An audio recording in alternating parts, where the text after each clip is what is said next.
ఓరి యమధర్మరాజా మదాంధ, నీ శక్తి ఏమిటో నీకు తెలియక నన్ను కించపరచుచూ ప్రలాపమును కలిపి నీ నాశనమును నీవే పొందుచున్నవాడవు. మార్కండేయుడు నా భక్తుడని తెలిసి నన్ను శరణుదొచ్చిన వాని మీద పాఠము వేయుట, దాని ఫలితమును ఇప్పుడే అనుభవించదవు. నీ అహంకారం ఇంతటితో అంతమొందుగాక.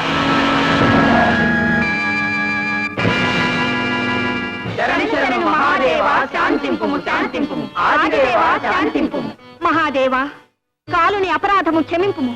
యమధర్మరాజు అసూలు బాసినచో ఈ భూలోకమున జననములే కాని మరణములుండబోవు. ఇప్పటికే భూభారము అధికమైనది, నేను భరించలేను. మహానుభావ, దీనరక్షక, నన్ను కరుణించు. చింతించకు భూదేవి. యమధర్మరాజా లెమ్ము.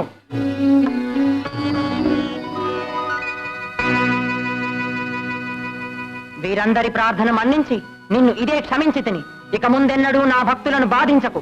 పొమ్ము. ఆజ్ఞ మహాదేవా. వత్స మార్కండేయ లెమ్ము.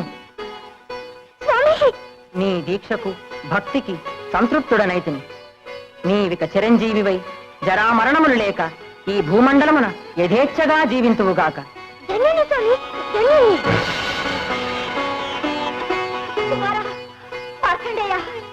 అమ్మా, తండ్రి, అమ్మా, నా తండ్రి కుమారా.